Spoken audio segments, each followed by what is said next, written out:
A paz, irmãos. Amém. Antes de iniciarmos o culto ao nosso Deus como oração, vamos estar lendo a pergunta número 87 do Catecismo Maior.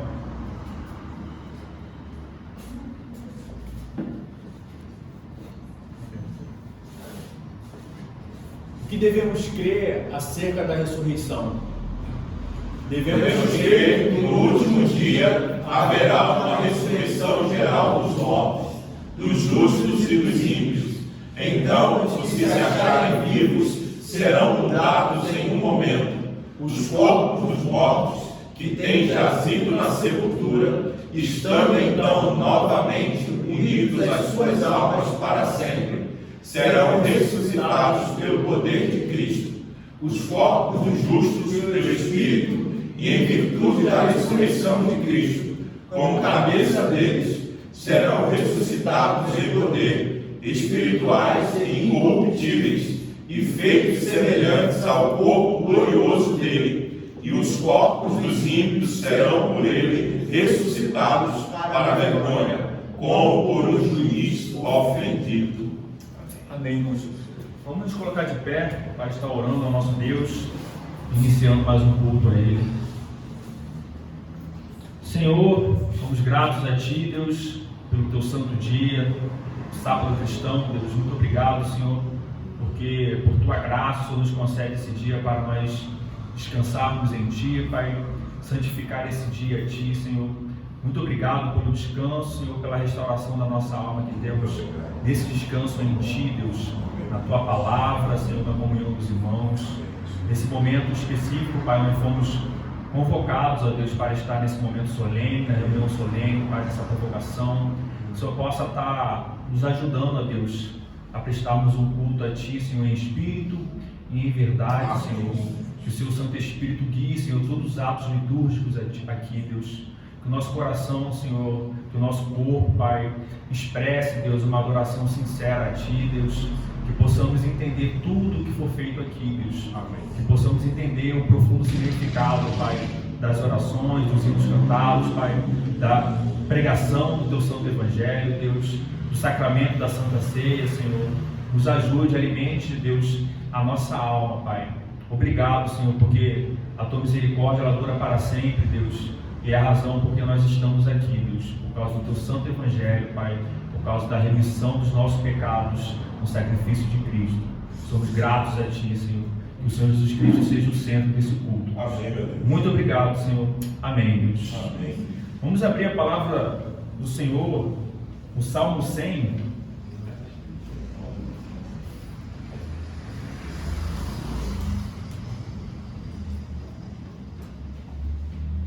Salmo capítulo 100.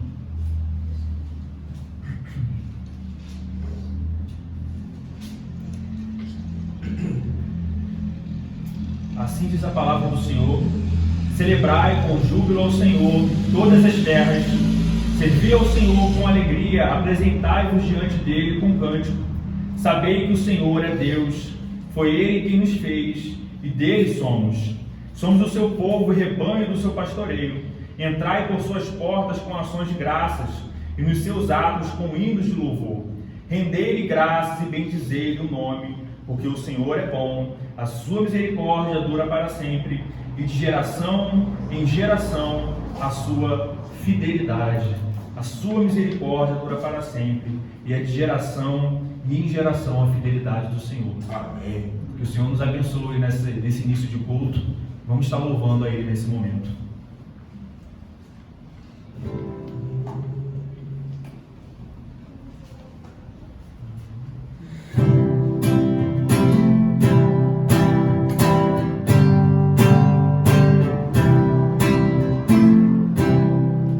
Aleluia, ó minha alma, glorifique ao teu Senhor. E durante a minha vida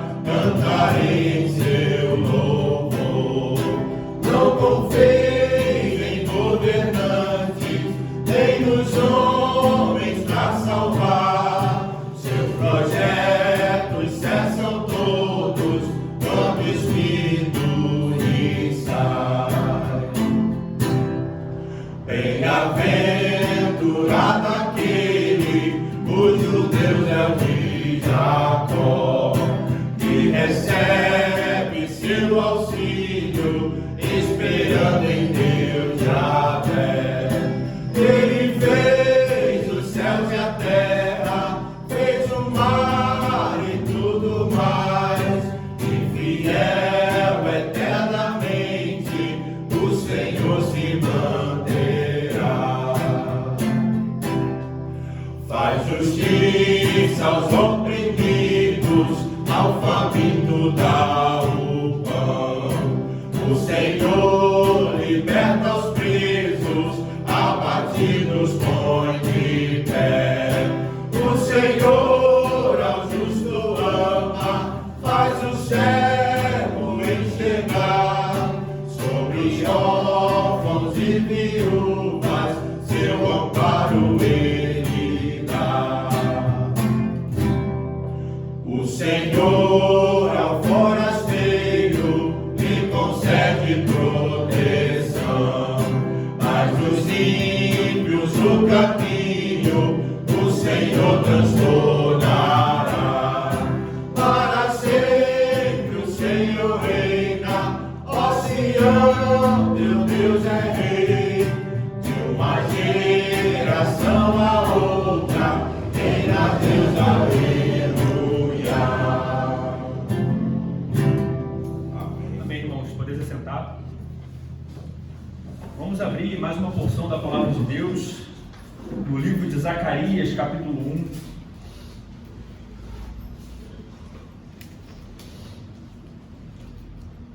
Zacarias, capítulo 1. Esse momento de confissão dos nossos pecados.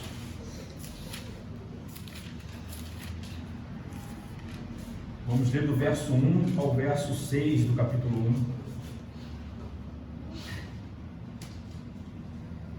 Assim diz a palavra do Senhor.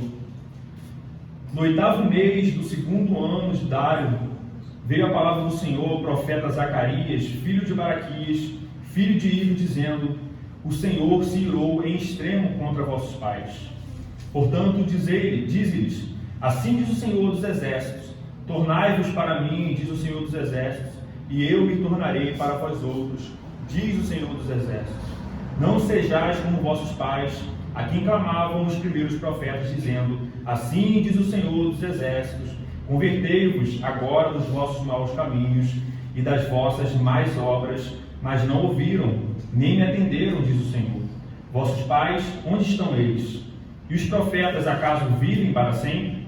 Contudo, as minhas palavras e os meus estatutos, que eu prescrevi aos profetas, meus servos, não alcançaram a vossos pais? Sim, esses se arrependeram e disseram: como o Senhor dos Exércitos fez tensão de nos tratar segundo os nossos caminhos e segundo as nossas obras, assim ele nos fez.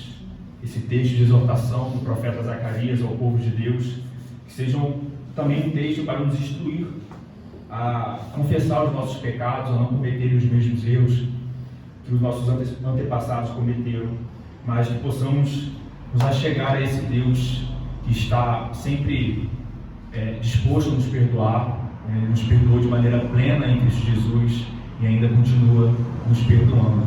Nesse momento, eu vou pedir ao irmão Gabriel que esteja elevando uma oração audível. Nesse primeiro momento, vamos orar de maneira silenciosa, confessando os nossos pecados ao nosso Deus. Depois o nosso irmão Gabriel que estará orando. Amém. Oremos, irmãos.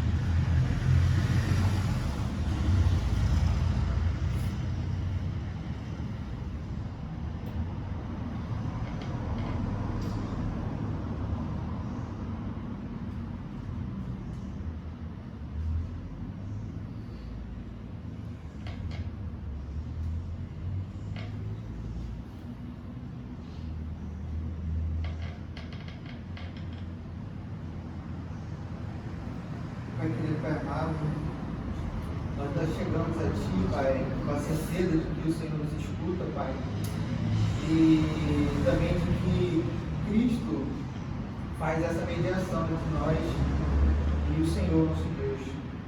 Nós nos chegamos a Ti, Pai, clamando pela Tua misericórdia sobre nossas vidas, Pai.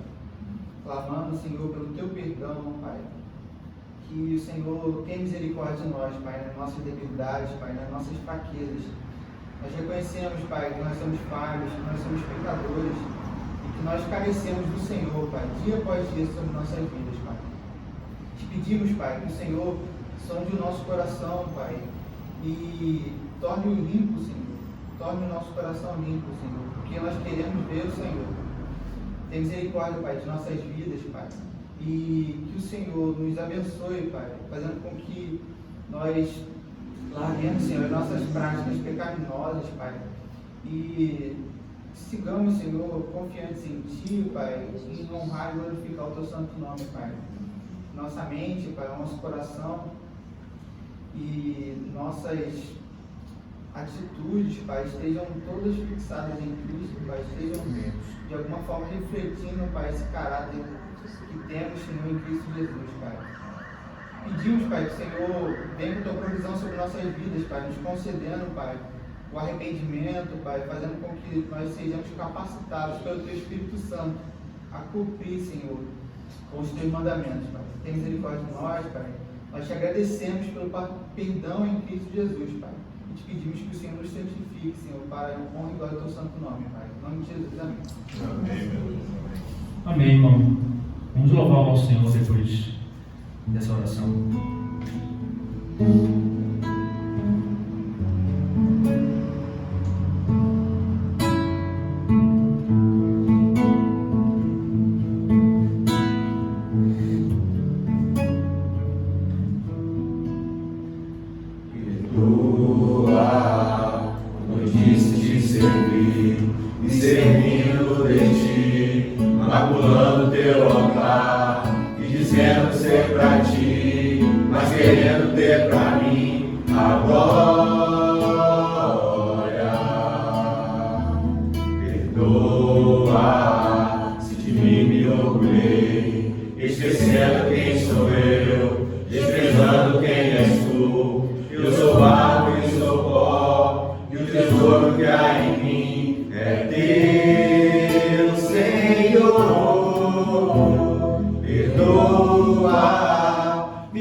Amém, irmãos. Vamos abrir a palavra do Senhor no livro de Atos dos Apóstolos, capítulo 17, esse momento de ações de graça ao nosso Deus. Atos capítulo 17, vamos ler do verso 24 ao verso 28.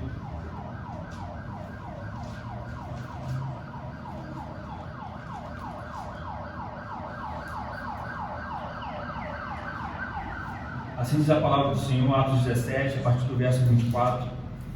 O Deus que fez o mundo e tudo que nele existe, sendo Ele Senhor do céu e da terra, não habita em santuários feitos por mãos humanas, nem é servido por mãos humanas como se de alguma coisa precisasse, pois Ele mesmo é quem a todos dá a vida, a respiração e tudo mais. De um só fez toda a raça humana para habitar sobre toda a face da terra, havendo fixado os tempos previamente estabelecidos e os limites da sua habitação, para buscarem a Deus e porventura tateando o possam achar, bem que não está longe de cada um de nós, pois nele vivemos e nos movemos e existimos, como alguns dos vossos poetas têm dito, porque dele também somos geração. Nosso Senhor não carece de nada, Ele é pleno, nosso Deus triuno. Nesse momento de dízimos e ofertas, que nós possamos compreender isso, que não seja um momento de barganha, que não seja um momento de tentar comprar alguma bênção do Senhor, mas que seja uma resposta de adoração, uma gratidão ao Deus que tem nos dado tudo, a nossa vida, os nossos bens, a nossa provisão diária, que seja realmente um ato de adoração nesse momento. Amém, irmãos? Aqueles que desejarem estarem dizimando e ofertando, o movimento vai estar distribuindo. Enquanto isso, nós vamos louvar o Senhor.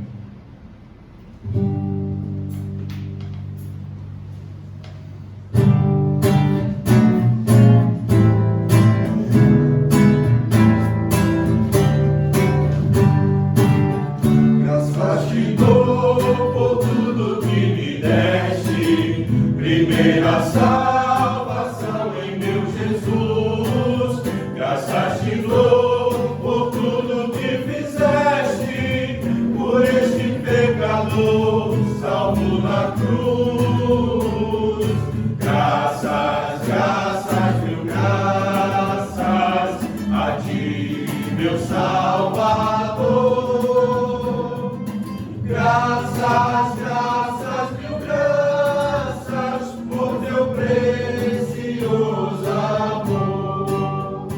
Te agradeço a bênção do trabalho e do meu lar que alegra o meu viver. A correção paterna quando falho, provando teu amor pelo meu ser. Graças, graças, mil graças a ti, meu Salvador. Graças, graças, mil graças por teu precioso amor. Te agradeço o pão de cada dia, a água que alivia a sede dura, e o sol que aquece a pobre gente fria. São bênçãos que enche a terra de fartura. Graças, graças, mil graças a ti, meu Salvador. Graças, graças, mil graças por teu precioso amor. Te agradeço ao Pai, os meus amigos, meus inimigos também te agradeço. Sou grato por vitórias em perigos e outras bênçãos que eu não mereço. Graças, graças, mil graças a ti, meu Salvador. Graças, graças, mil graças por teu precioso amor. Amém.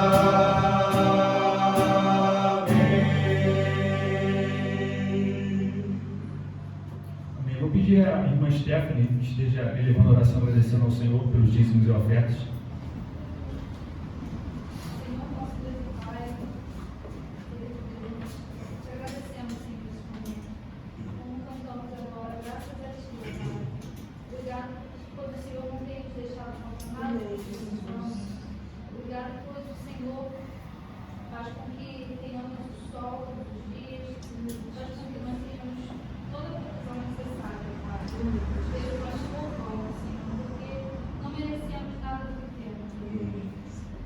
Agradecemos por termos a consciência de que é o Senhor o Criador de todas as coisas, que é o Senhor que nos dá o seu infinito amor. Neste momento, nós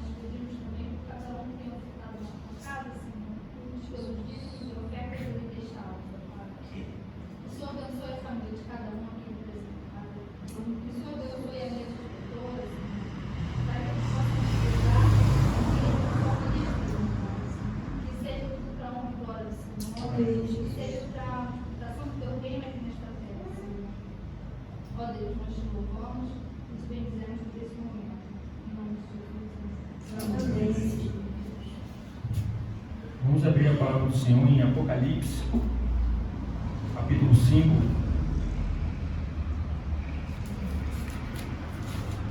Ainda nesse momento de ações de graça, meu Deus, Apocalipse, capítulo 5.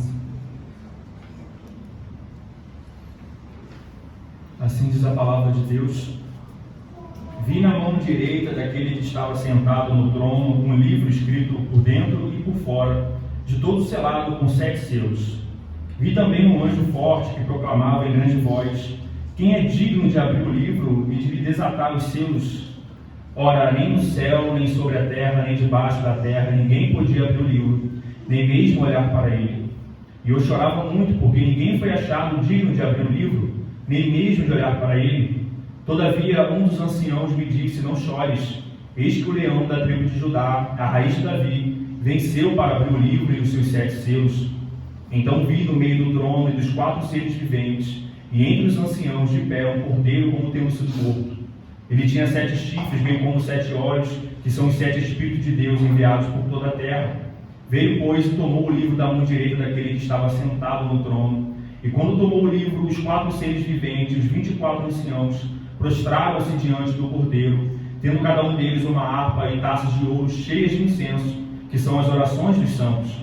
E entoavam um novo cântico, dizendo: digno és de tomar o livro e de abrir os selos, porque foste morto e com teu sangue compraste para Deus os que procedem de toda tribo, língua, povo e nação, e para o nosso Deus o constituíste reino e sacerdotes, e reinarão sobre a terra.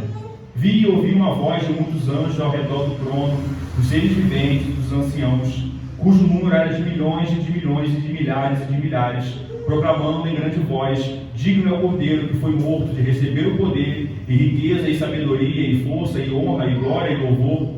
Então ouvi que toda criatura que há no céu e sobre a terra, debaixo da terra e sobre o mar, e tudo o que neles há, estava dizendo: aquele que está sentado no trono e ao Cordeiro, seja o louvor, e a honra, e a glória, e o domínio pelos séculos dos séculos. E os 4 seres viventes respondiam: amém. Também os anciãos prostraram-se e adoraram Jesus Cristo, o Cordeiro, o motivo de estarmos aqui hoje cultuando a esse Deus. Só Ele é digno de abrir esse livro. Ele morreu por nós e Ele é digno. Que nós possamos agora, nesse momento de louvor ao nosso Deus, utilizar o nosso fôlego para prestar adoração àquele que é digno, aquele que reina para sempre, de geração em geração, cujo reino é de eternidade em eternidade. Amém? Nós vamos nos colocar de pé para louvar o nosso Deus. Irmão Gabriel.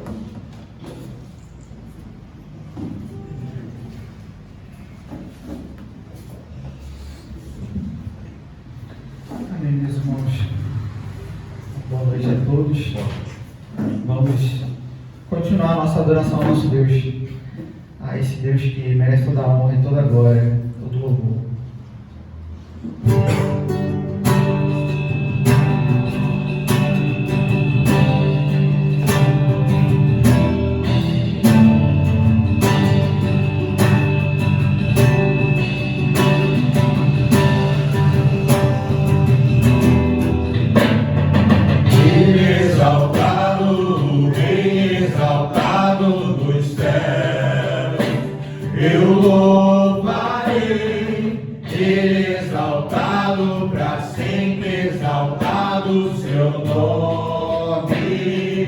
Louvarei.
nos céus. Ele exaltado, o Rei exaltado nos céus. Ele exaltado, o Rei exaltado nos céus.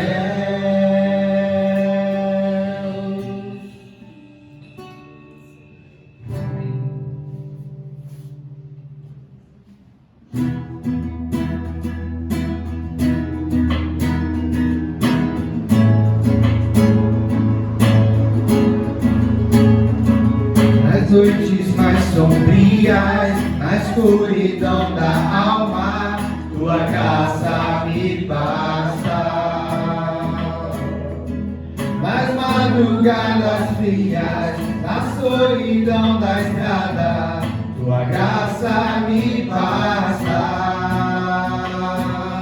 No vento incessante, toda hora, cada instante, tua graça me basta. Na imensidão do mundo, no abismo mais profundo, tua graça me basta.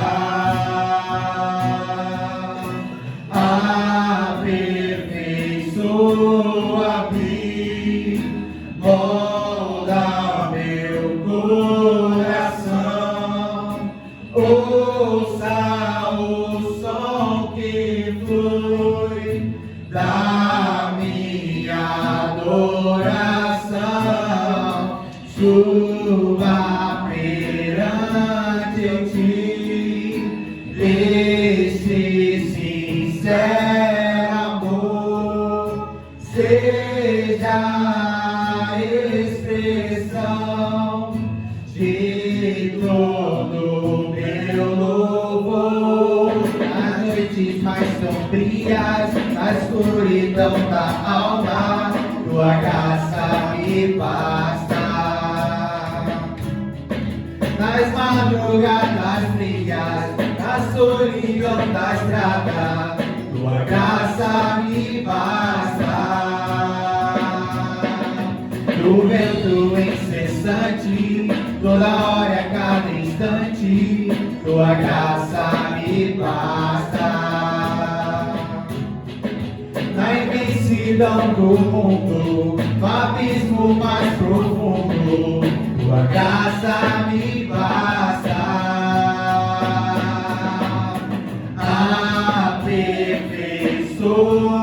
Aperfeiçoa-me, molda o meu coração, ouça o som que flui da minha adoração, suba perante ti, esse sincero amor seja a expressão de todo meu louvor.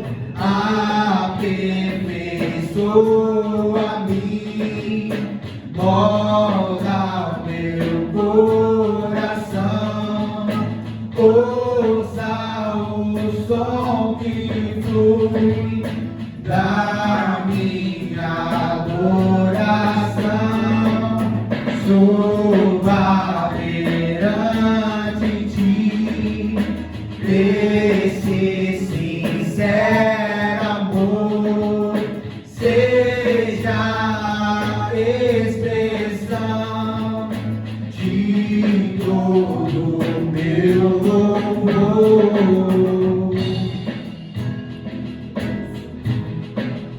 Que a nossa adoração seja um aroma suave ao nosso Deus. Que a graça dele nos baixe. Somente isso possamos confiar e descansar nele. Amém, irmão. Pode ser assim.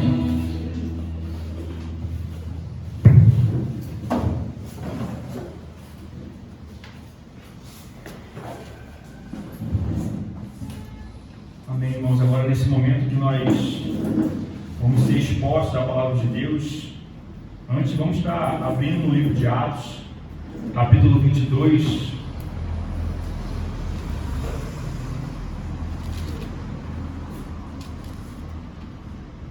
Atos, capítulo 22, vamos ler do verso 3 ao verso 11. Assim diz a palavra do Senhor, o apóstolo Paulo se apresentando: eu sou judeu, nasci de Tarso da Cilícia, mas criei em necessidade, e aqui fui instruído aos pés de Gamaliel, segundo a exatidão da lei dos nossos antepassados, sendo zeloso para com Deus, assim como para todos vós o sois no dia de hoje. Persegui este caminho até a morte, prendendo e metendo em cárceres homens e mulheres, de que são testemunhos o sumo sacerdote e todos os anciãos. Desde que recebi cartas para os irmãos, e ia para Damasco no propósito de trazer manietados para Jerusalém, os que também lá estivessem, para serem punidos. Ora, aconteceu que indo de caminho e já perto de Damasco, quase ao meio-dia, repentinamente grande luz do céu brilhou ao redor de mim. Então caí por terra, ouvindo uma voz que me dizia: Saulo, Saulo, por que me persegues? Perguntei: quem és tu, Senhor? Ao que me respondeu: eu sou Jesus, o Nazareno, a quem tu persegues. Os que estavam comigo viram a luz sem contudo perceberem o sentido da voz de quem falava comigo. Então perguntei: que farei, Senhor? E o Senhor me disse: levanta-te, entra em Damasco, pois ali te dirão acerca de tudo o que te é ordenado fazer. Tendo ficado cego por causa do fulgor daquela luz, guiado pela mão dos que estavam comigo, cheguei a Damasco. Até aqui, irmãos. Aqui nós vimos breve histórico a respeito do apóstolo Paulo. Hoje seremos expostos pelo pastor Sami ao último trecho desse livro que nós estamos sendo expostos há mais de um ano.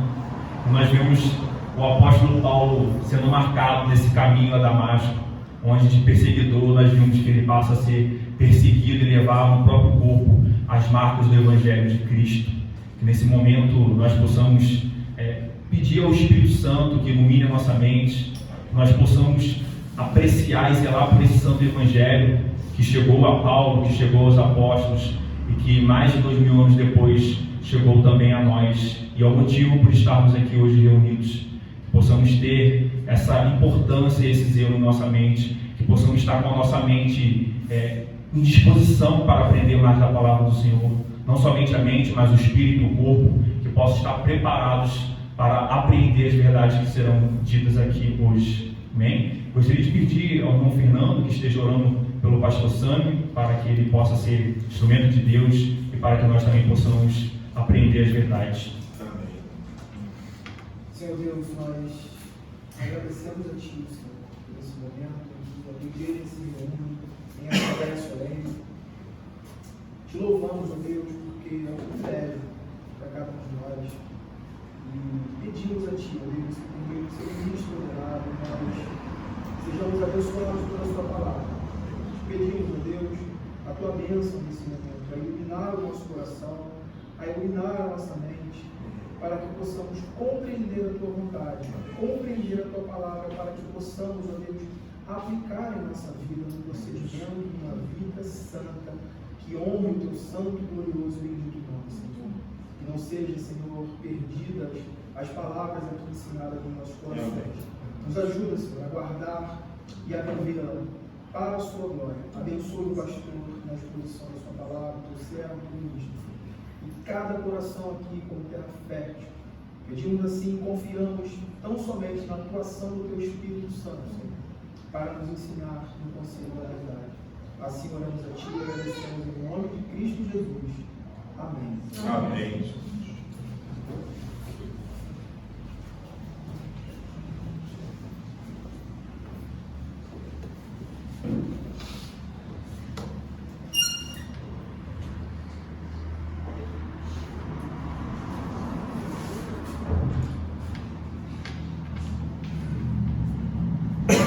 Meus amados irmãos, boa noite a todos, e que a graça e a paz do nosso imenso, o nosso poderoso Deus e o seu amor esteja derramado sobre nós. Amém?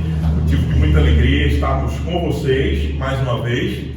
Já estivemos ontem, estamos aqui desde sexta-feira, tivemos a reunião da mesa na sexta e ontem também Estivemos aqui com o TPP, Teologia para Peregrinas, com as nossas mulheres, e já estivemos de manhã na escola bíblica e agora no culto da noite. Nossa esperança é que o Senhor graciosamente fale conosco, a despeito da fraqueza do instrumento, a despeito da fraqueza de nós mesmos como ouvintes da palavra, a gente possa ser não somente ouvinte, mas operoso praticante também nessa hora. Então, eu convido a você a abrir a sua Bíblia da maneira ou do formato que você tenha no livro do Atos dos Apóstolos, capítulo 28, do verso 11 ao 31. E quero já começar com gratidão ao Senhor por chegarmos até aqui. 28 capítulos, aproximadamente 60 exposições, 1 ano e 4 meses, sendo exposta a verdade de Atos dos Apóstolos. Alguém chegou agora, por que essa ideia, pastor, reverendo? Porque nós somos uma igreja que estamos sendo plantada e somos, queira ou não queira, essa ação de ir e proclamar o Evangelho foi confirmada pelos apóstolos. E o livro de Atos é muito doutrinador, ensinador dessa grande verdade de que nós somos produtos da evangelização da igreja e devemos continuar sendo. Então, por isso que esse foi o livro escolhido depois de Efésios. Tivemos a exposição aos Efésios, que mostra ali os alicerces da igreja, a salvação trinitária, que nos garante a continuação como igreja, e depois fomos expostos a Atos dos Apóstolos. Com muita alegria, eu convido você a abrir esse livro, porque a bondade do Senhor, a mão do Senhor nos trouxe até aqui. Não foi capacidade de homem nenhum, apenas a graça do Senhor nos conduziu até a finalização desse grande livro, que deve ser visitado, revisitado pela igreja, sempre para que ela não perca a ideia da missão que ela está no mundo. Então, Atos 28, a partir do verso 11 até o verso 31. Diz assim a palavra do Senhor. Ao cabo de 3 meses, embarcamos num navio alexandrino, que invernara na ilha e tinha por emblema de Óscuros. Tocando em Siracusa, ficamos ali 3 dias, donde, bordejando, chegamos a Régio. No dia seguinte, tendo soprado o vento sul, em 2 dias chegamos a Puteoli, onde achamos alguns irmãos que nos rogaram ficássemos com eles 7 dias. Foi assim que nos dirigimos a Roma. Tendo ali os irmãos ouvido notícias nossas, vieram ao nosso encontro até a praça de Ápio e às 3 vendas. Vendo-os Paulo e dando por isso graças a Deus, sentiu-se mais animado. Uma vez em Roma, foi permitido a Paulo morar por sua conta, tendo em sua companhia um soldado que o guardava. 3 dias depois, ele convocou os príncipes dos judeus e quando se reuniram,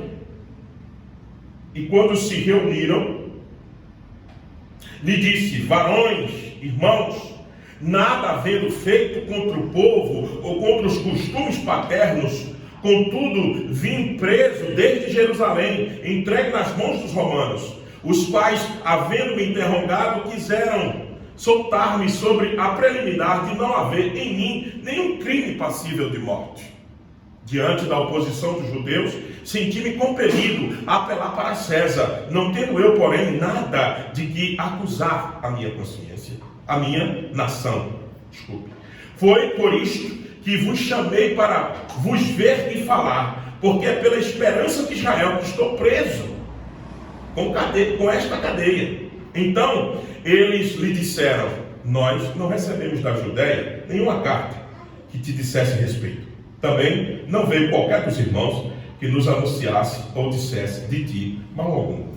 Contudo, gostaríamos de ouvir o que pensas, porque na verdade é corrente a respeito desta seita que por toda parte ela impugnada. Havendo-lhe eles marcado um dia, vieram em grande número ao encontro de Paulo na sua própria residência. Então, desde a manhã até a tarde, lhes fez uma exposição em testemunho do reino de Deus, procurando persuadi-los a respeito de Jesus, tanto pela lei de Moisés quanto pelos profetas. Houve alguns que ficaram persuadidos pelo que ele dizia, outros, porém, continuaram incrédulos. E havendo discordância entre eles, despediram-se, dizendo Paulo estas palavras: bem falou o Espírito Santo a vossos pais pelo intermédio do profeta Isaías, quando disse: vai a este povo e diz-lhe, dê ouvido, ouvireis e não entendereis, vendo, vereis e não percebereis, porquanto o coração deste povo se tornou endurecido, com os ouvidos ouviram tardiamente, e fecharam os olhos, para que jamais vejam com os olhos, nem ouçam com os ouvidos, para que não entendam com o coração, e nem se convertam, e por mim sejam curados. Tomai, pois, conhecimento de que esta salvação de Deus foi enviada aos gentios, e eles a ouvirão. Dita estas palavras, partiram os judeus, tendo entre si grande contenda. Por 2 anos permaneceu Paulo na sua própria casa, que alugara, onde recebia todos que o procuravam, pregando o reino de Deus e com toda intrepidez, sem impedimento algum, ensinava as coisas referentes ao Senhor Jesus Cristo. Que o Senhor graciosamente aplique a sua palavra e a exposição dela em nossos corações. Meus irmãos, chegamos ao final deste grande livro. Depois de passar por vários ensinamentos nestes 28 capítulos, e agora nós estamos na seção final, na perícope final, na passagem final. Por vários ensinamentos, fomos sempre expostos à realidade da missão da igreja. É o corpo apostólico, a igreja do Senhor que crescia depois da assunção de Jesus Cristo. O livro começa com Cristo ascendendo aos céus e dizendo: vão, vocês são minhas testemunhas em Jerusalém, na Galileia, na Judéia, até os confins da terra. Isso é no capítulo 1, e depois nos restantes dos outros capítulos nós vemos isso acontecendo pela instrumentalidade dos apóstolos e por igrejas que eram sendo construídas em Filipe, em Éfeso, igrejas que eram fundadas pelo ministério apostólico, e depois essas igrejas sustentavam o trabalho de evangelização. Hoje fecharemos, ou melhor, falaremos do desafio que continua depois de Atos 28. Por quê? Porque o Evangelho não tem nenhum impedimento. O Evangelho, nada freia o Evangelho. Nada freou o Evangelho de crescer. Ora chamado de Evangelho, ora chamado de caminho, outra vez criticado pelos seus opositores, como a gente vai ver na passagem de hoje, como seita. Mas na verdade nada impediu o Evangelho. Essa frase final, frase do último verso, do verso 31, sem impedimento algum ensinava as coisas referentes ao Senhor Jesus Cristo. É sobre isso que trataremos nessa noite. Não há impedimento ao Evangelho. Não existe impedimento ao Evangelho. É sobre isso que nós vamos tratar. Hoje fecharemos com a força do Evangelho chegando muito longe. Chegou a Roma, chegou à capital do Império, mostrando que o Evangelho está livre e não depende de ninguém, não depende de poder humano nenhum. Ele é o poder de Deus para salvar, ele é o poder de Deus para avançar. Gosto muito de uma passagem de 2 Timóteo, onde o apóstolo Paulo expressa isso. Ele está preso, ele está escrevendo a Timóteo, ele está preso em Roma, e ele mostra isso. Corroborando com a nossa passagem, ele diz em 2 Timóteo capítulo 2, verso 8 a 10. Lembra-te de Jesus Cristo, Timóteo, ressuscitado entre os mortos, descendente de Davi, segundo o meu evangelho, pelo qual estou sofrendo até algemas. Onde é que Paulo estava aqui? Preso em Roma. Eu estou preso como malfeitor, Contudo, a palavra de Deus não está algemada. A palavra de Deus não tem obstáculo para ela. A palavra de Deus rompe o tempo, o espaço, as condições e se estabelece. Porque não existe impedimento ao Evangelho. Por isso que o apóstolo Paulo diz: a palavra de Deus não está algemada. Eu estou, mas ela não está. Por esta razão, tudo suporto por causa dos eleitos, para que também eles obtenham a salvação que está em Cristo Jesus com eterna glória. Então é justamente sobre isso que nós vamos ver nessa noite. Essa potencialidade do Evangelho que rompe qualquer barreira, que não fica preso, vai se alastrando, tem poder para entrar em todos os lugares, inclusive na capital do grande Império Romano, o maior império de todos os tempos, o maior império que a humanidade já viu. O Evangelho chegou lá. Seu Evangelho chegou em Roma, na capital do império. A pergunta é: aonde ele não chegará? Aonde ele não pode chegar? Aonde? Quem o impedirá? E é sobre isso que nós vamos ver nessa noite. Então vamos para a exposição do texto. Vamos mais para próximo do texto aqui. Vocês lembram-se, foi exposto pelo nosso irmão Vitor, que houve um naufrágio e esses irmãos que estão presos com o apóstolo Paulo, não só apenas Paulo estava preso, tem alguns outros presos, chefiado por Júlio, como diz Atos 27:11. O centurião responsável por levar esses presos a Roma era Júlio. Esses homens ficaram presos na ilha de Malta por 3 meses. Como é que eu sei disso? Veja o verso 11. A cabo de 3 meses, depois que acabou esses 3 meses, aí eles começaram de novo a rumar para Roma. Vocês viram na exposição quanto Deus se apropria na obra da providência, levar Paulo a chegar em Malta. Certamente o Evangelho foi pregado numa ilha.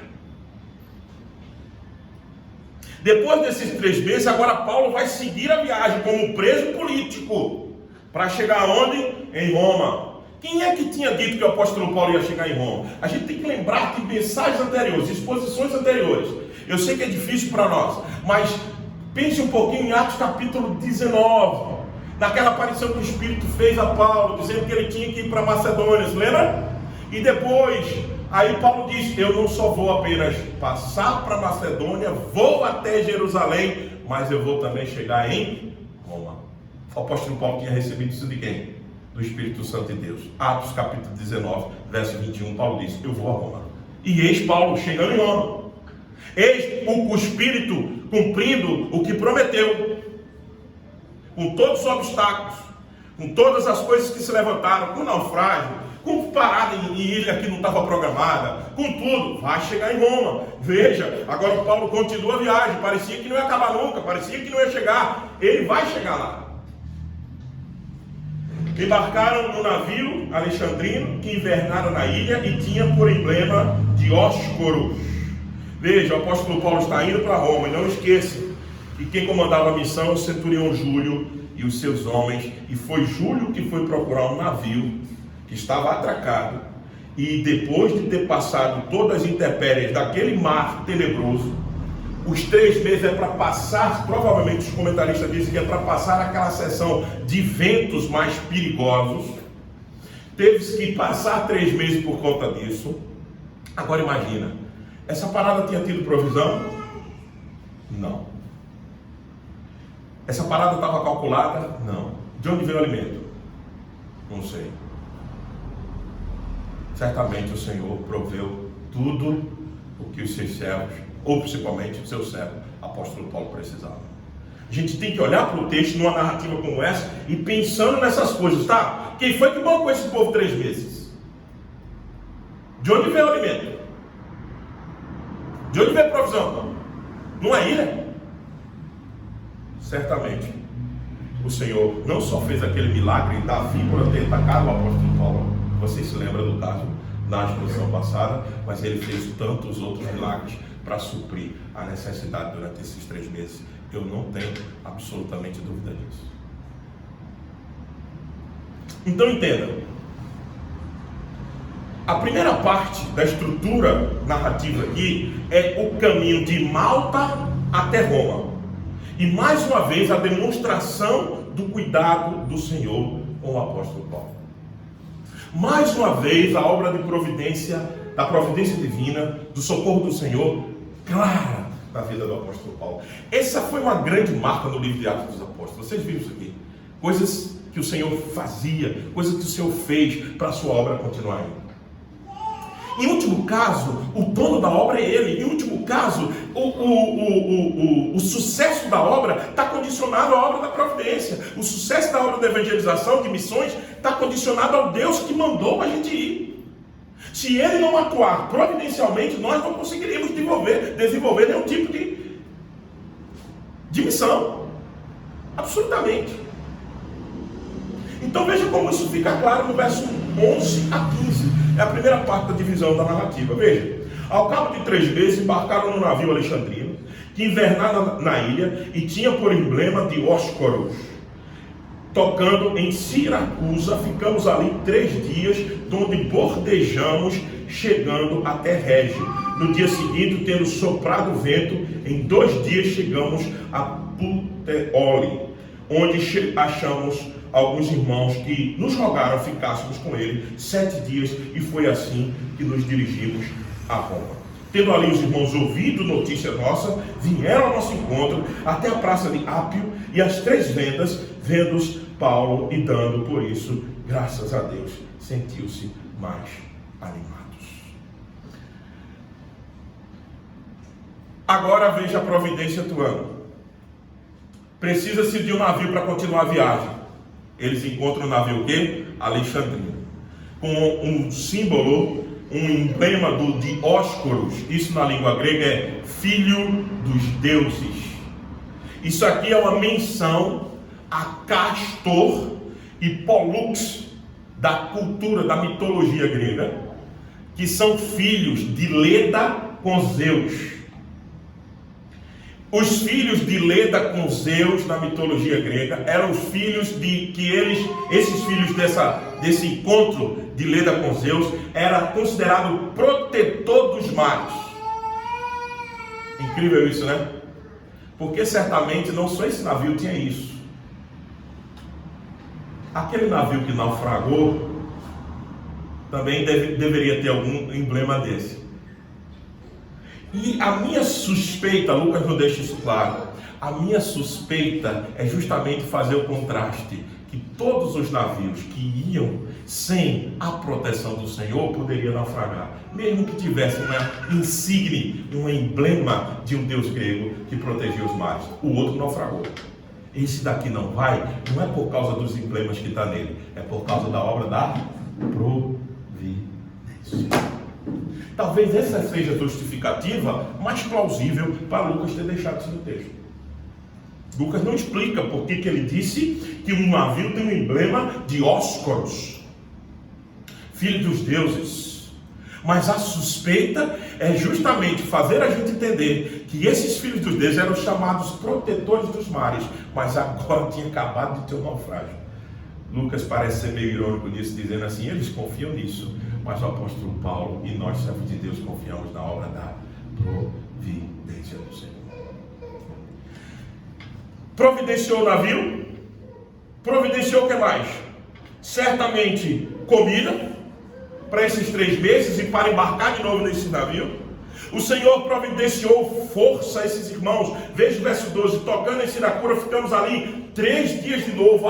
Não temos mais paciência, meu Deus. Parava os 3 dias de novo, para quê? Para que o vento sul viesse e fizesse com que eles andassem mais um pouco, mais 2 dias, chegando a um porto famoso, Puteoli, que é já um porto dentro da Itália, depois da Sicília, um porto famosíssimo naquela época, onde operava-se grandes negócios do Império Romano.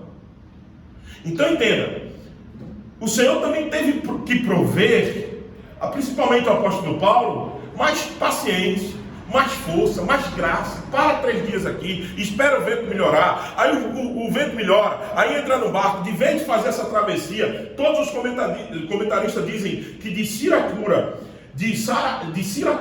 para Puteoli é apenas um dia. Teve que passar 2, porque o vento não foi suficiente para levar. Então vai imaginando isso, vá lendo a narrativa e pensando nessas coisas.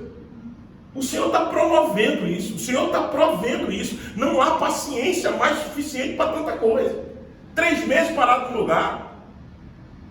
Você acha que é fácil você ler isso aqui e dizer assim, é tranquilo, o apóstolo Paulo, isso aqui foi, ó, fichinha, beleza, tranquilidade? Não mesmo. O Senhor vai providenciando paciência, vai providenciando alimento, vai providenciando navio e vai providenciando irmãos para socorrê-los. Veja o verso 14. Onde chegamos, nesse porto famoso, achamos alguns irmãos que nos rogaram ficássemos com eles 7 dias, e foi assim que nos dirigimos a Roma. Veja só. Paulo é o quê? Um preso. E tem que contar com o quê? Com a graça de quem está o conduzindo para ficar 7 dias na comunhão de quem? Dos irmãos. Perceba isso. Ele é um preso. O centurião poderia muito bem ter dito assim, olha, nós não vamos liberar você para ficar aqui 7 dias. E ele poderia não ter desfrutado da companhia daqueles irmãos antes de chegar a Roma. Então você vê Deus providenciando irmãos para socorrer o apóstolo Paulo. Isso é uma grande bênção quando nós somos socorridos por esses irmãos. Aí, providenciando no final o grande ânimo. Por isso que o apóstolo Paulo se sente mais animado. Veja o verso 15. Tendo ali os irmãos ouvido notícias nossas, vieram ao nosso encontro. Nossa, de quem? Porque Lucas está se incluindo aqui, porque Lucas estava na viagem, não esqueça disso. Tendo os irmãos ouvido notícias nossas, vieram ao nosso encontro até a praça de Ápio e as 3 vendas. Há quem diga que isso é uma grande praça em Roma e um monumento. As 3 vendas eram um monumento dentro de Roma. Há quem diga, não há como se comprovar, talvez da Roma antiga, aquela praça muito grande de Ápio, e essa 3 vendas seriam um monumento. Talvez 3 cabeças com vendadas. Talvez essa seria a ideia. Mas o fato é que Paulo está no centro de Roma, vendo Paulo e dando por isso, graças a Deus, sentiu-se o quê? Mais do que animado. Ufa! Paulo chega em Roma. A obra da providência trouxe o apóstolo Paulo de Malta até Roma. Aliás, vem trazendo o apóstolo Paulo desde Jerusalém até chegar. E esse é o primeiro motivo pelo qual o Evangelho não tem impedimento. O Evangelho não tem nenhum tipo de impedimento, porque a obra da providência sempre cooperará para que o Evangelho chegue mais longe. Quem fica olhando para a condição que tem, nunca levará adiante a obra da evangelização. Porque na nossa condição não existe. Eu já disse isso para vocês. Essa congregação aqui deve ter essa lição muito clara na cabeça. Nós não tínhamos condições de ter o que temos aqui. Presta atenção nisso. E nós somos um exemplo claro disso. Nós fôssemos olhar para recurso financeiro, nós fôssemos olhar para a disponibilidade de recurso humano, nós fazíamos o que estamos fazendo aqui. Mas não é nós que estamos fazendo. É confiados na obra da providência que nós estamos chegando até aqui, meus irmãos.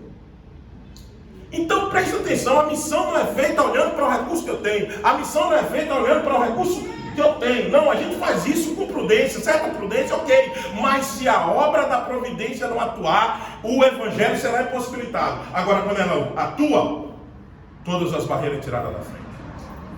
Então a gente se move, se mexe por quê? Por confiança em nós, nos nossos recursos, naquilo que nós temos? Não, a gente se mexe e a gente se move por causa que a providência atua para que o evangelho chegue. É isso que nós temos que entender. Nós temos que recuar. Nós temos que olhar e entender o seguinte: aquele que começou a boa obra, ele há de completá-la, não só em nós, fora de nós e através de nós. A gente só aplica aquele texto em nós. Amém? Ele foi dado primeiramente para isso. Mas faça uma leitura mais entendida. Essa obra que é feita em nós, ela é para ser feita em nós e sair através de nós para alcançar outras pessoas. Então, meus amados irmãos, não existe obstáculo para o Evangelho e para obra nenhuma, porque a providência atuará em favor do Evangelho. Está atuando aqui. Vocês acham que é fisicamente possível um homem aguentar tudo isso? Você aguentaria um negócio desse que o apóstolo Paulo passou só nesse tempinho ali? Eu não estou falando de nada para trás. Só naquele tempinho da ilha de Malta até chegar em Roma. Quem aguenta um negócio desse? Quem imaginou uma tragédia dessa? Então eu temo que muitas vezes a gente fala de poder de Deus, Deus soberano, está na boca dos crentes reformados. Mas na hora da nossa prática a gente esquece a soberania de Deus. A gente parece estar servindo a Deus fraco, pequeno. Nosso Deus é soberano, meus irmãos. Nosso Deus tem todo o poder. E nosso Deus faz o que quer, na hora que quer, da maneira que Ele quer e com quem Ele quer. Isso é soberania. Isso é poder. Ou a gente crê e vive nessa dependência, ou nós não vamos ver obras grandiosas. Por que o apóstolo Paulo veio com obras grandiosas? Porque todo mundo dizia, não vai a Jerusalém. Não sei se lembra, Ágapo disse, as profecias disso. Lembre-se da pregação de Atos. Todo mundo disse, não vá para Jerusalém, você vai ser preso. Ele disse, eu vou. Deus me mandou. Os irmãos, você lembra os irmãos na praia choraram? Paulo, vai não, pelo amor de Deus, a gente não vai ver mais tua cara. Se tu for para lá, ele falou, eu vou. O que faz o apóstolo Paulo seguir é a fé na providência do Senhor. É a fé no poder de Deus. O que devia fazer a nossa vida andar em todos os sentidos é a confiança no Senhor. Se nós não tivermos isso, não deveríamos nem sair da cama. Porque não conseguiríamos vencer esse mundo mal que está ao nosso redor.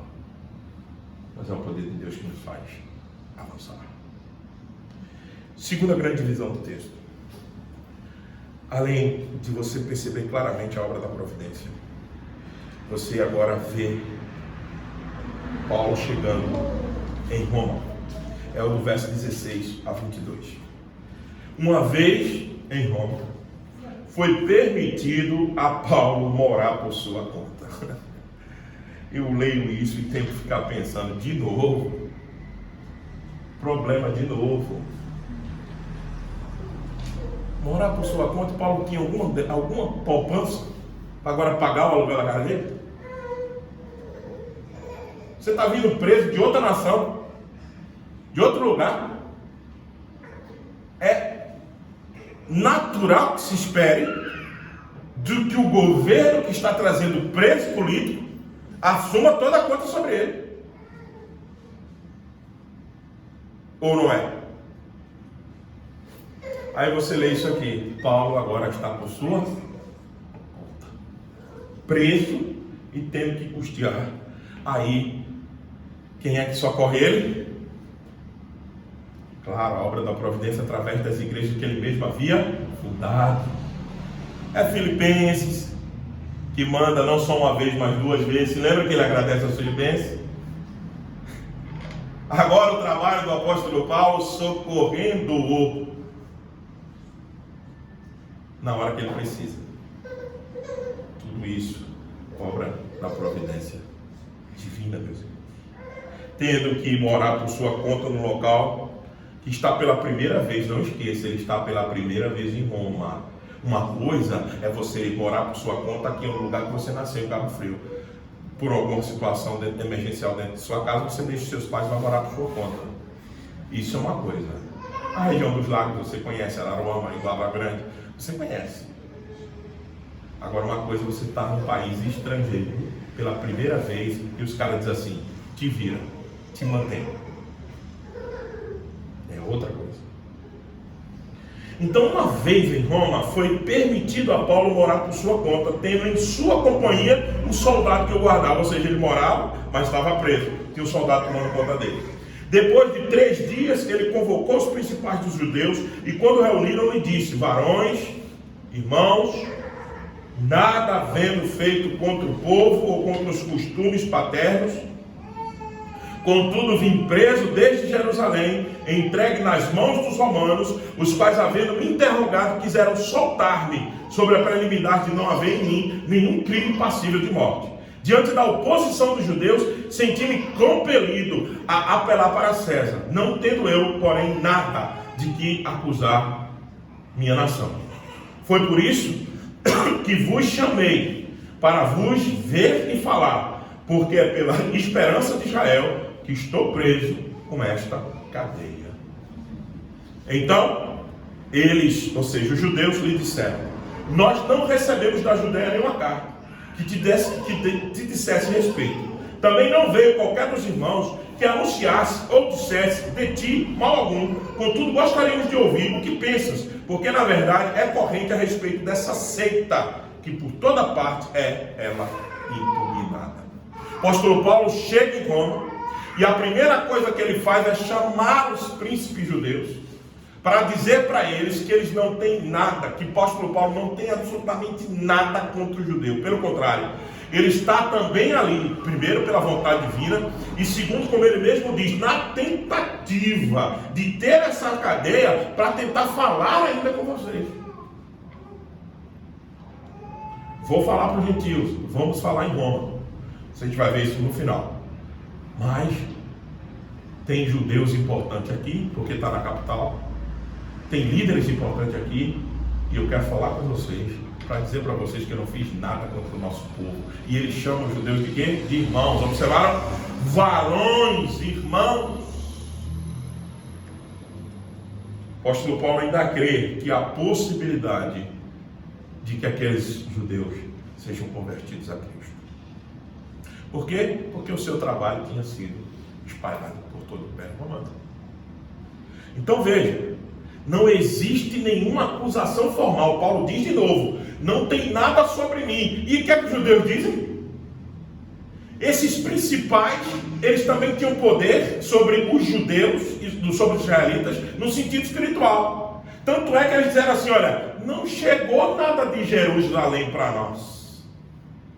Primeiro, isso denuncia que eles tinham algum poder religioso sobre os judeus. E segundo, mais uma vez, a gente vê que o apóstolo Paulo chega em Roma com outros propósitos, e não para se defender de acusação nenhuma, mesmo estando preso.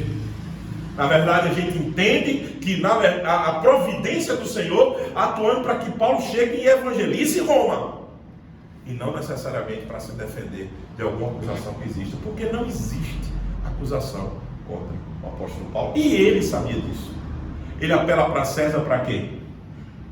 Para que o evangelho chegue em Roma, e não porque ele tem alguma coisa de que se defenda. Paulo sabia que não tinha. Está aqui a comprovação. Cadê aqueles caras que acusaram o apóstolo Paulo lá em Jerusalém? Cadê? Porque eles não fizeram o documento subir para Roma. Sabe quando é que você desiste de um processo? Aqui o nosso operador de direito, Vini, pode nos ajudar nisso. Quando você desiste de um processo, quando a causa não é boa, e quando vai haver muitos custos, você sabe que a causa é perdida. Por que não subir o processo? Por que o processo não andou? Por que não chegou onde tinha que chegar? Os judeus sabiam que não tinham nada para acusar o apóstolo Paulo. Sabiam que a causa era fraca. Tentaram, fizeram aquela arruaça toda, chegaram diante de Festo. Se lembra? Diante de Festo, fizeram aquela cena. Não tem nada, evidência nenhuma, prova ruim, caso perdido. Porque o apóstolo Paulo não tem nada que se defender. Está aqui a prova. Paulo chega em Roma dessa maneira, praticamente absolvido pelos judeus. Não tem o que fazer. E aí o apóstolo Paulo reúne os judeus, diz que não tem nada contra ele. Os judeus, em certo sentido, afirmam, e Paulo aproveita e diz: eu queria falar sobre esse Jesus para você. E ele diz assim: essa seita, aí chama o evangelho de seita, essa seita está sendo impugnada em muito lugar. Nós queremos ouvir sobre ela. Paulo marca uma audiência com eles, e aí vem a terceira parte da narrativa. Paulo prega em Roma para os judeus, inicialmente para os judeus. Veja, isso aconteceu em todo o livro de Atos. Não sei se você observou isso. Paulo chegava numa cidade, primeiro ele procurava quem? A sinagoga. Chegava lá e pregava o evangelho para quem? Para os judeus. Pensando na nação dele. Pensando nos compatriotas dele. Os compatriotas vão e não querem ouvir. O que é que Paulo faz? Vai para os gentios. Roma não foi diferente. Esse é o padrão de Atos dos Apóstolos. Roma não é diferente. Paulo chega em Roma, a primeira coisa que ele reúne é os judeus para pregar para eles. E depois os judeus, uns acreditam, outros repelem, ele vai para onde? Para os gentios. O apóstolo Paulo vem fazendo isso um tempo inteiro. Todo o tempo em Atos. Paulo entende que quem levou ele ali não foi homem nenhum, foi somente Deus. E ele prega para os judeus e muitos não creram no evangelho, que está no verso 23 a 28. Havendo-lhe, eles marcavam um dia, vieram em grande número e ao encontro de Paulo na sua própria residência. Então, desde a manhã até a tarde, lhes fez uma exposição em testemunho do reino de Deus, procurando persuadi-los a respeito de Jesus, tanto pela lei de Moisés, quanto pelos profetas. Veja, o apóstolo Paulo pregou o dia inteiro. Foi um grande simpósio, um intensivão com o apóstolo Paulo, sobre Bíblia, sobre teologia. E sobretudo teologia bíblica. O apóstolo Paulo começou na lei de Moisés, depois veio para os profetas mostrando Cristo. Na lei tem Cristo, nos profetas tem Cristo. E esse Cristo chegou. Até quando vocês vão esperar outro? Vocês não entendem que Jesus Cristo é o Messias. Vocês não estão entendendo isso. Até quando vocês não vão entender isso? A lei de Moisés falava disso. Gênesis falava dele. Os profetas todos disseram sobre ele. Por que vocês não aceitam ele como Messias? O que tem na cabeça de vocês? Até quando vocês vão ficar rejeitando uma coisa que é tão clara? As escrituras antigas, vocês que defendem as escrituras antigas, até quando vocês não vão ver isso? E Paulo discute o dia inteiro sobre a lei de Moisés, sobre os profetas, mostrando Cristo. E o que acontece? Houve alguns que ficaram persuadidos pelo que ele dizia. Outros, porém, continuaram incrédulos. Essa também é uma relação conhecida em Atos. Né? Geralmente, quando ele pregava dentro da sinagoga, alguém se convertia dos judeus, outros não. Também é uma relação conhecida. Agora, o que me chama a atenção é que o apóstolo Paulo diz: e havendo discordância entre eles, despediram-se, dizendo: Paulo, estas coisas. Quando eles foram embora, Paulo aproveitou e disse: olha, deixa eu dizer uma coisa para você, bem falou, viu? Deixa eu dizer uma coisa para vocês, bem falou o Espírito Santo a vossos pais, por intermédio dos profetas do profeta Isaías, quando disse: vai a este povo e diz-lhe, de ouvido ouvireis, e não entendereis, vendo, vereis, e não percebereis. Isaías disse isso àquela geração dos pais desses agora que ouvem. E Paulo continua: porquanto o coração deste povo se tornou endurecido, com os ouvidos ouviram tardiamente e fecharam os olhos, para que jamais vejam com os olhos, nem ouçam com os ouvidos, para que não entendam com o coração e se convertam e por mim sejam curados. Tomai, pois, conhecimento de que esta salvação de Deus foi enviada aos gentios e eles a ouvirão. Tudo bem, vocês é isso mesmo, vão embora para casa. Sabe por quê? Porque o pai de vocês era assim, vocês também estão do mesmo jeito. Vocês ouvem, mas vocês têm ouvidos e ouvem, mas não percebem, não querem entender. Vocês são assim mesmo. Vocês são presos à religiosidade de vocês. A vocês não basta apenas o argumento lógico, claro. Mostrei como eu passei o dia inteiro para vocês. Sabe por quê? Porque vocês são endurecidos de coração, de olhos. Vocês estão presos a uma religiosidade morta da cultura de vocês. Os judeus estão presos à sua religiosidade e seus corações estão endurecidos ao Evangelho. É isso que o apóstolo Paulo está dizendo. Agora, ele também alerta. Sabe de uma coisa? Os gentios vão ouvir o que vocês não querem ouvir. Eles ouvirão, serão ricamente abençoados também. E eis-nos aqui, depois de 2000 anos, comprovando essa palavra do apóstolo Paulo. Nós ouvimos o Evangelho. Terceira e última parte do texto. Tudo isso mostrando que o Evangelho não tem impedimento nenhum. Primeiro a gente viu a obra da providência. Primeiro a gente viu quando Paulo chega em Roma, ele se defende de sua acusação. Terceiro, ele chama os judeus não escutam. Aí Paulo prega em Roma sem nenhum impedimento. Agora está livre dos judeus, de acusação também. Por quê? Porque Roma não decapitou Paulo logo. Vai acabar na guilhotina assim. Mas por que ainda deixou 2 anos? Para quê? Qual foi o outro julgamento que o apóstolo Paulo compareceu? Não temos notícia. Algum outro julgamento? Não temos notícia. Se houve, não está registrado. Provavelmente não houve. Roma não tinha do que acusar o apóstolo Paulo. Deus leva o apóstolo Paulo para pregar na capital do império e depois para promovê-lo para a glória, fazendo descansar mesmo depois de uma morte terrível. Porque o Senhor disse que ia ensinar, no capítulo 9 de Atos, ensinar a Paulo o que era sofrer. Lembra-se disso? E o Senhor ensinou.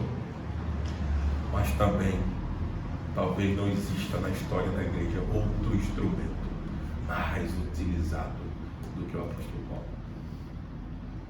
Essa glória ninguém tira dele. Chega em Roma, prega para os judeus não escuta. Por 2 anos permaneceu Paulo na própria casa que alugara. Ele alugou essa casa. Incrível isso. Sem nenhum tipo de recurso ainda teve que alugar a casa, não? Então, o apóstolo Paulo aluga a casa, fica 2 anos, onde recebia todos, agora todos, veja, não é mais judeus.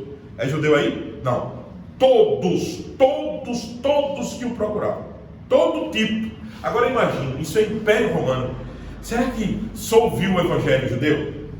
Será que só ouviu o italiano, romano, e o etíope, e o indiano, e os espanhóis? Vocês entenderam que não há impedimento ao Evangelho?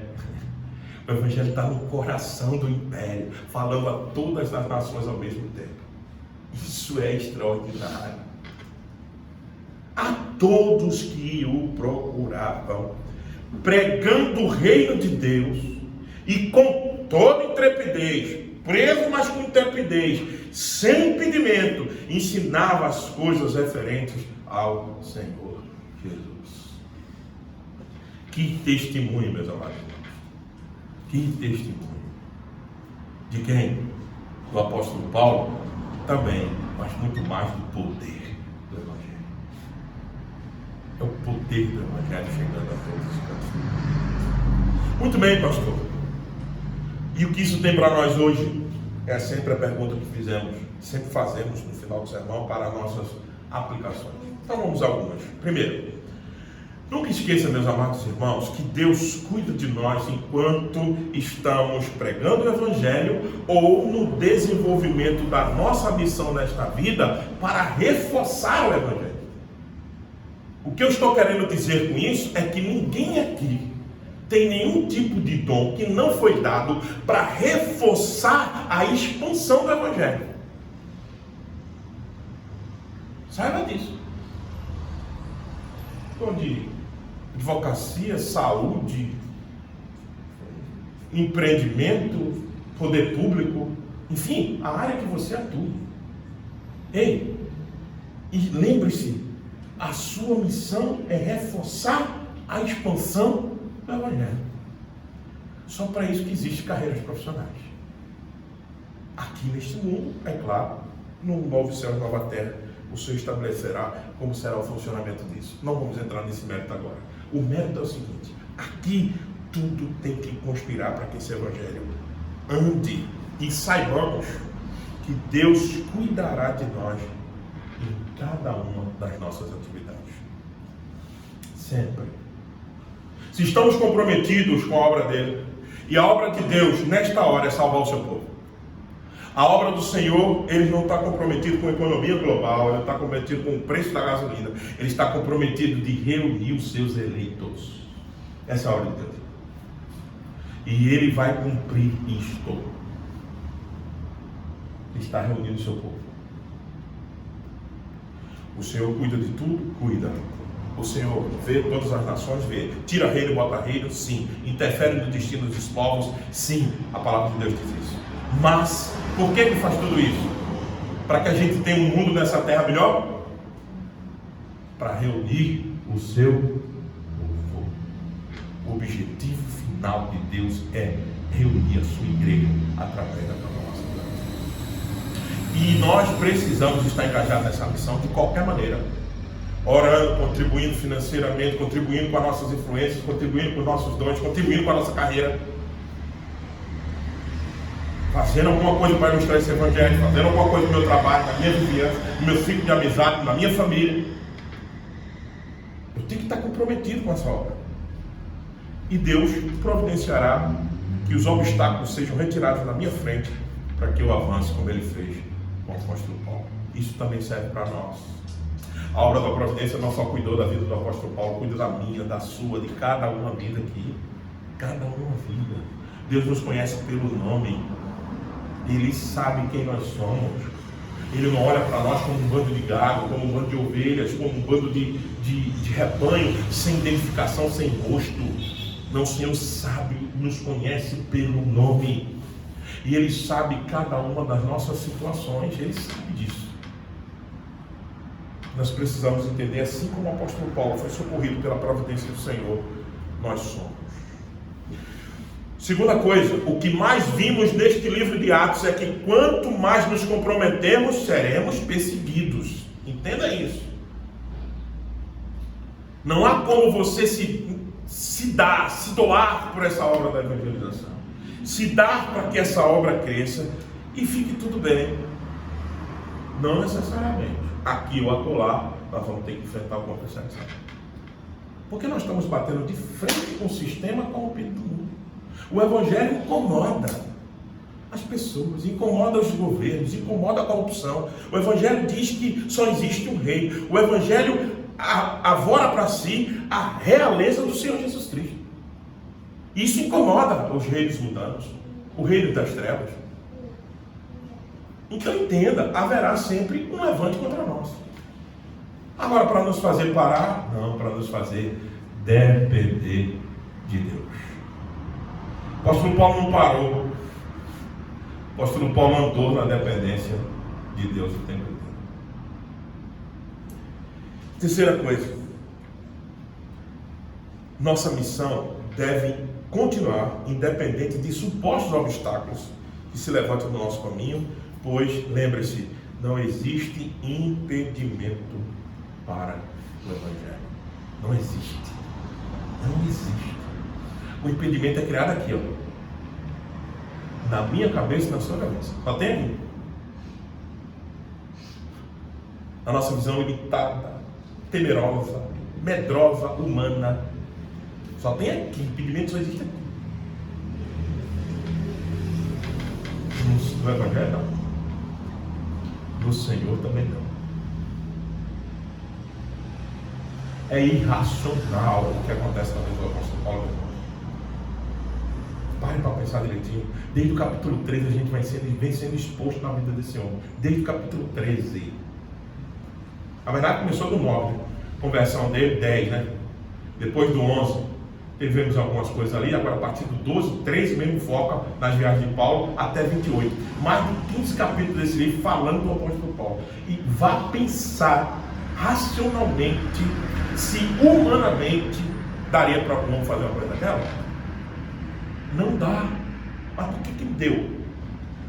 E por que não pode dar para nós hoje? Só basta nos livrar do impedimento que muitas vezes a gente cria e a gente precisa avançar.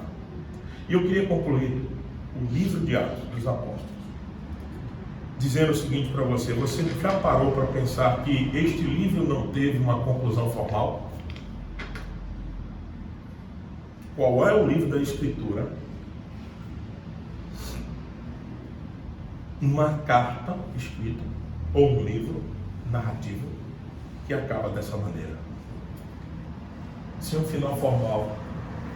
É dito aqui o que aconteceu com o apóstolo Paulo? Não.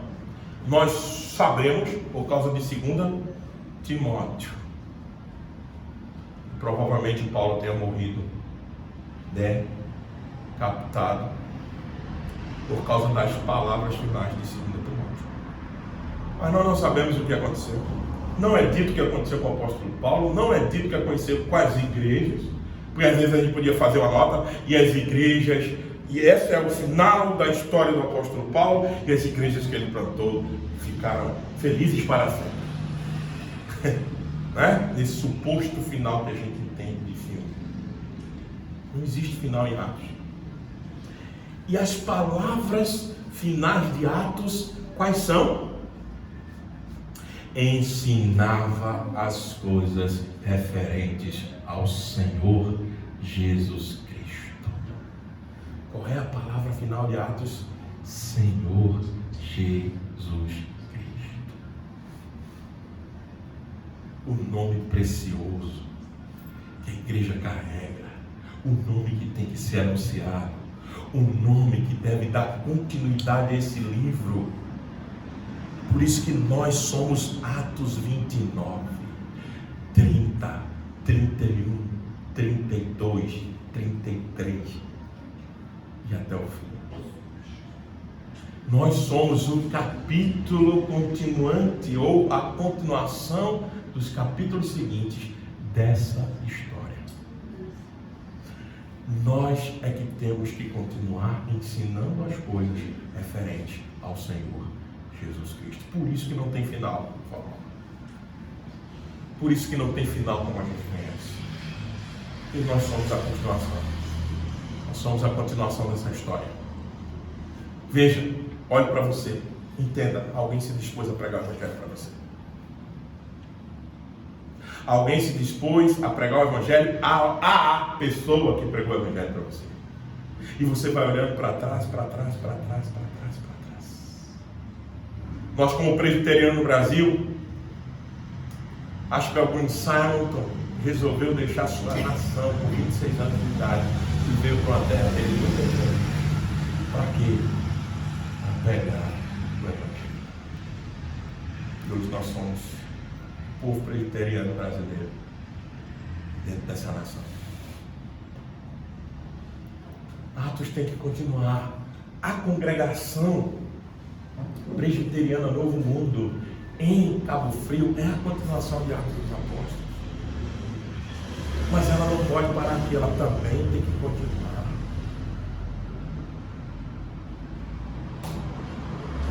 Por quê, pastor? Primeiro, porque nós vivemos e existimos para a glória de Deus. E o Senhor nosso Deus quer que o seu nome seja conhecido em toda a terra. Primeiro por conta disso. Mas depois, nunca esqueça, o maior beneficiado de participar dessa obra é você mesmo. É você mesmo. 2 Timóteo capítulo 2, a partir do verso 10, o apóstolo Paulo diz assim: olha, o que de mim ouviste, transmite como a outras testemunhas. Para quê? Fortifica-te, ele começa, fortifica-te na graça que há em Cristo Jesus. O que de mim também ouviste, faz o quê? Anuncia a outras, como para outras testemunhas. Deixa eu dizer uma coisa para você. A ideia é que eu me fortaleço quando anuncio o Evangelho. Eu me fortaleço ao passo que trabalho na evangelização. Essas coisas vão sendo fortalecidas em mim. E eu vou me encontrando mais com o Senhor.